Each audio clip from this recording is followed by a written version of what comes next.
Hi friends, how are you? Myself Vinod sir from Pioneer School Patan.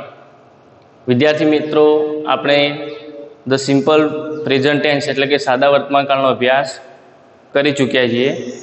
આજે આપણે ધોરણ 6માં બીજો tense the simple past tense એટલે કે સાદો ભૂતકાળનો અભ્યાસ કરીશું. વિદ્યાર્થી મિત્રો, આપણે સાદા ભૂતકાળનો ઉપયોગ ક્યારે કરીશું? તો જ્યારે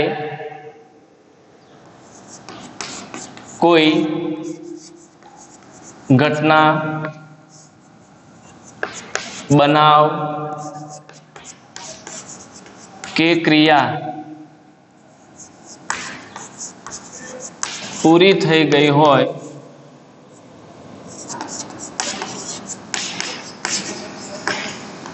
તેવું સૂચવવા માટે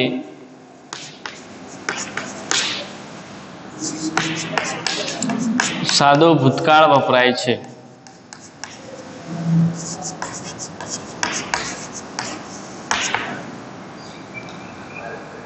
કોઈ ક્રિયા હોય,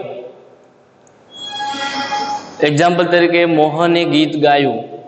અહીંયા જે ગાવાની ક્રિયા છે એ પૂરી થઈ ગઈ છે. મોહને ગીત ગાયું. Mohan sang a song. Mohan sang a song.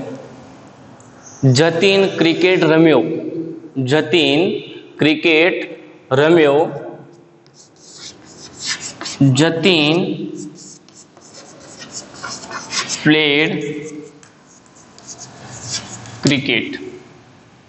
Jatin played cricket. વિદ્યાર્થી મિત્રો, આપણે સાદા વર્તમાન કાળમાં જે ટુ બીના જે રૂપો છે એમ ઇઝ આર, સહાયકારક ક્રિયાપદો હેવ અને હેઝ અને ડુ અને ડઝનો અભ્યાસ કર્યો હતો.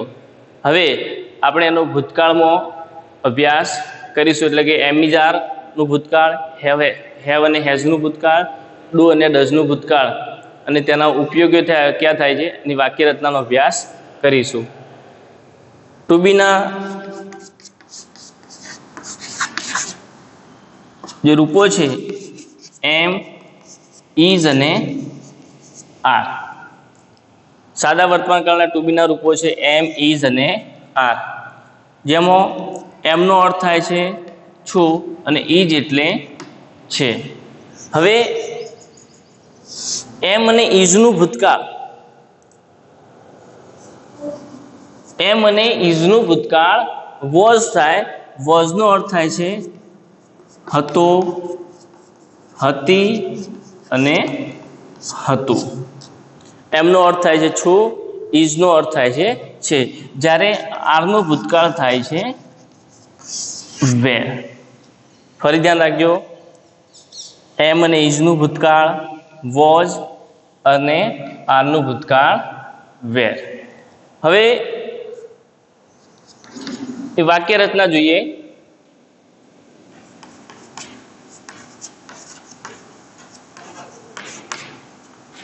I am a teacher.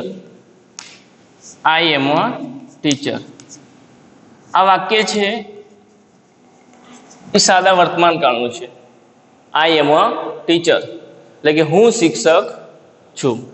હવે સાદા ભૂતકાળનું વાક્ય બનાવવું હોય તો એમનું ભૂતકાળ થાય વોઝ, તો કરતા અહીંયા આપ્યું છે આઈ. એમનું ભૂતકાળ થશે was. I was a teacher. I was a teacher. આ વાક્ય છે સાદા ભૂતકાળ. I was a teacher. હું શિક્ષક હતો.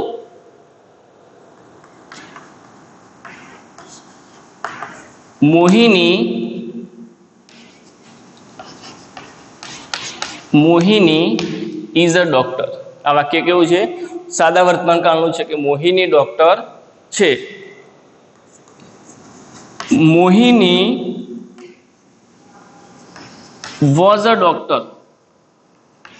મોહિની was a doctor. અહીંયા was નો અર્થ થાય છે હતો, હતી અને હતું. મોહિની ડોક્ટર હતી. વિદ્યાર્થી મિત્રો, એમિજારના વાક્યો છે. હવે બીજું એક વાક્ય જોઈએ કે there are 30 students. There are 30 students in my class. આ વાક્ય સાદા વર્તમાન કાળનું છે. There are 30 students in my class. મારા વર્ગખંડમાં 30 વિદ્યાર્થીઓ હતા. There, હવે આનું જે પાસ્ટ ફોર્મ છે, ભૂતકાળ છે, થાય છે where. There were 30 students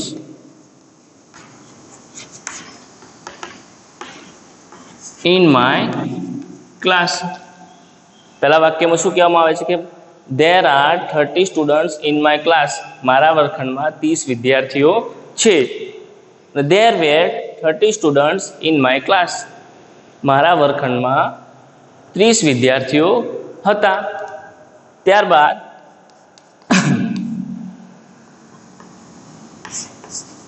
have અને has.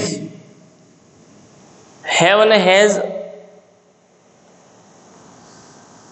have સાદા વર્તમાન કાળમાં આપણે have નો ઉપયોગ ક્યારે કરતા હતા? જ્યારે I, we, you, they બહુવચન હોય તેની સાથે આપણે શું મૂકતા હતા?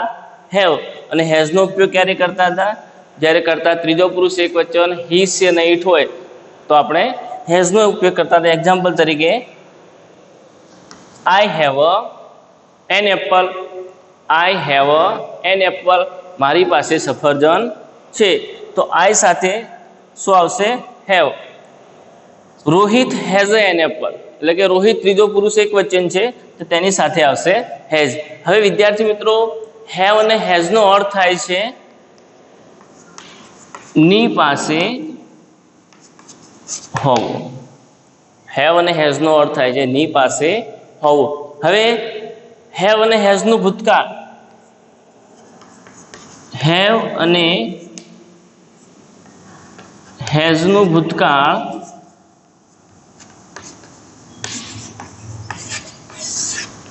had થાય. have અને has નું ભૂતકાળ had થાય. HAD. have અને has નો અર્થ થાય છે ની પાસે હોવું, જ્યારે have અને has નું ભૂતકાળ થાય had, જેનો અર્થ થાય છે ની પાસે હતું. ખ્યાલ આવી ગયો વિદ્યાર્થી મિત્રો? તમે આનો સ્ક્રીનશોટ લઈ લો.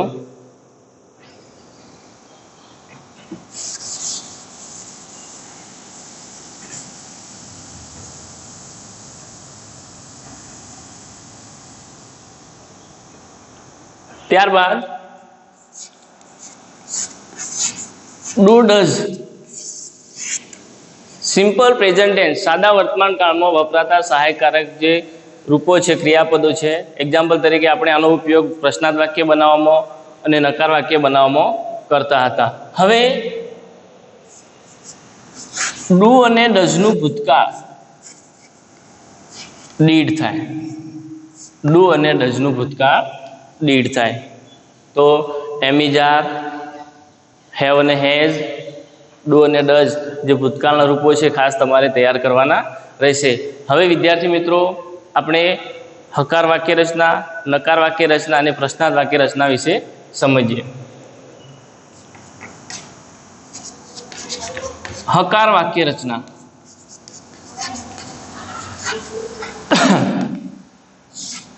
હકાર વાક્ય રચના.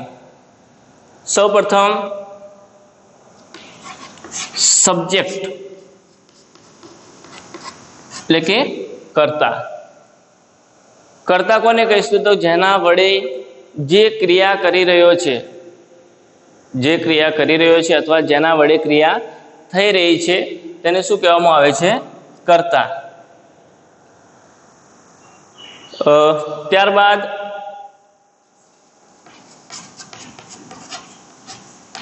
ભૂતકાળનું રૂપ. કર્તા, ભૂતકાળનું રૂપ, કર્મ ને અધર વર્ડ એટલે કે અન્ય શબ્દો. ફરી ધ્યાન રાખજો, હકાર વાક્ય રચના, કર્તા, કર્તા પછી ક્રિયાપદનું ભૂતકાળનું રૂપ, કર્મ અને અન્ય શબ્દો. એક્ઝામ્પલ જોઈએ. કરતા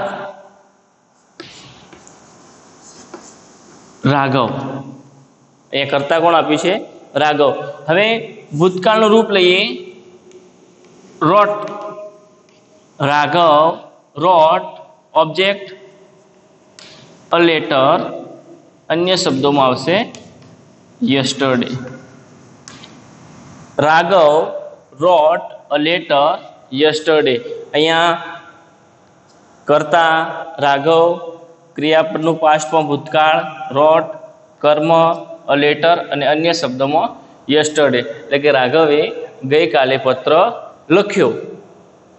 બીજું એક્ઝામ્પલ જોઈએ. ભાવિકા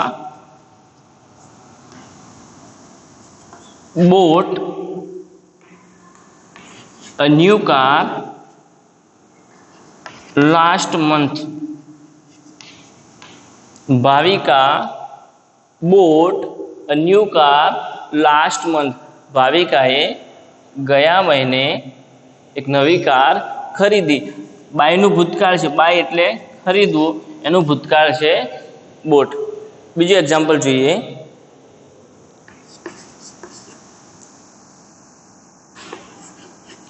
મોહિની went to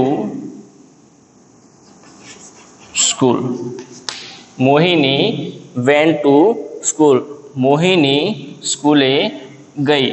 ગોનું ભૂતકાળ છે, તો વાક્યરચના ખાસ ધ્યાન રાખજો. વાક્યરચનાના આધારે આપણે વાક્યો બનાવી શકીએ. હવે ત્યારબાદ નેગેટિવ સેન્ટેન્સ એટલે કે નકાર વાક્ય રચના જોઈએ.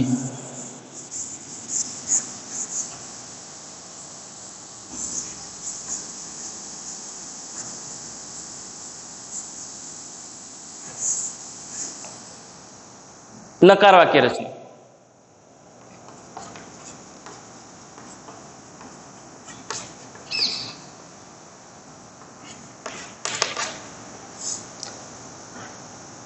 સાદા વર્તમાન કાળમાં આપણે નકાર વાક્ય રચના બનાવતી વખતે કરતા પછી ડુ ડઝ પ્લસ નોટ અને ક્રિયાપદનું મૂળરૂપ મૂકતા હતા. સાદા વર્તમાન કાળમાં નકાર વાક્ય બનાવતી વખતે આપણે ડુ ડઝનો ઉપયોગ કરતા હતા.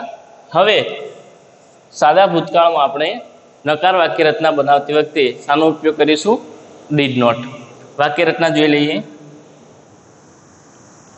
સબ્જેક્ટ કરતા, ડીડ, નોટ, ક્રિયાપદ, ઓબ્જેક્ટ ને અધર વર્ડ. સૌ પ્રથમ આવશે કરતા, કરતા પછી ડીડ, ત્યારબાદ નકાર વાક્ય બનાવીશું એટલે નોટ, ક્રિયાપદનું મૂળરૂપ, કર્મ અને અન્ય શબ્દો. હવે વિદ્યાર્થી મિત્રો, આપણે હકાર વાક્ય રચનામાંથી નકાર વાક્ય રચના બનાવીશું તો આપણને સારી રીતે એમાં સમજ પડશે. તો અહીંયા હકાર વાક્ય આપી છે, Bhavika bought a new car last month. તો નકાર વાક્ય બનાવીશું સબ્જેક્ટ. સબ્જેક્ટ અહીંયા આપ્યું છે ભાવિકા. ભાવિકા, ભાવિકા કરતા પછી ડીડ, નોટ, ક્રિયાપદ. ક્રિયાપદ આપ્યું છે અહીંયા બોટ એટલે કે ભૂતકાળનું રૂપ છે. જ્યારે આપણે નકાર વાક્ય બનાવીશું તો ક્રિયાપદનું મૂળ રૂપ આવશે. જે રીતે આપણે સાદા વર્તમાન કાળમાં પ્રશ્નાર્થ વાક્ય રચના અને નકાર વાક્ય બનાવતી વખતે ક્રિયાપદનું મૂળ રૂપ મૂકતા હતા, તે જ રીતે સિમ્પલ પાસ્ટ સાદા ભૂતકાળમાં પણ આપણે જ્યારે નેગેટિવ સેન્ટેન્સ નકાર વાક્ય બનાવીશું તો ક્રિયાપદનું મૂળ રૂપ મૂકશું. તો બોટ છે, બોટનું મૂળ રૂપ થાય છે buy. Buy a new car last month. Bhavika did not buy a new car last month. બીજું વાક્ય જોઈએ. Raghav wrote a letter yesterday. હકાર વાક્ય છે. હકાર વાક્ય રચનાનો આપણે નકાર વાક્ય બનાવવું છે તો આપણી વાક્ય રચનાના આધારે નકાર વાક્ય બનાવીશું. તો કરતા આપ્યું છે અહીંયા રાઘવ, રાઘવ સાદો ભૂતકાળ છે, સિમ્પલ પાસ્ટ. સાદા ભૂતકાળમાં નકાર વાક્ય બનાવતી વખતે did not. Raghav did not. અહીંયા ક્રિયાપદ આપી છે રોટ, પાસ્ટ ફોર્મ છે, ભૂતકાળ છે, તો મૂળરૂપ થશે write. Raghav did not write a letter yesterday. Raghav did not write a letter yesterday. ફરીથી વાક્ય રચના ધ્યાન રાખજો. સૌ પ્રથમ કરતા, કરતા પછી did પ્લસ નોટ. ખાસ ધ્યાન રાખવાનું ક્રિયાપદનું મૂળરૂપ રહેશે કર્મ અને અન્ય શબ્દો. બીજું વાક્ય સમજી લઈએ કે મોહિની વેન્ટ ટુ સ્કૂલ. તો કરતા આપી છે અહીંયા મોહિની, નેગેટિવ બનાવવું છે તો did not. Mohini did not go went એટલે મૂળરૂપ ગો ટુ સ્કૂલ. ખ્યાલ આવી ગયો વિદ્યાર્થી મિત્રો? સાદા ભૂતકાળમાં સિમ્પલ પાસ્ટમાં નકાર વાક્ય બનાવતી વખતે શાનો ઉપયોગ કરીશું? Did not. અને સાદા વર્તમાન કાળની અંદર શું આવશે? ડુ નોટ અથવા ડઝ નોટ. સિમ્પલ પાસ્ટમાં આવશે ડીડ નોટ.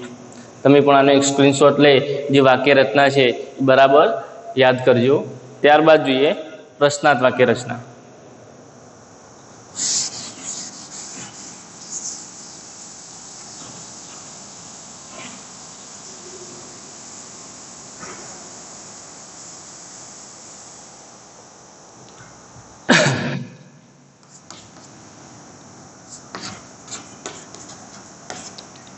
પ્રશ્નાર્થ વાક્ય રચના.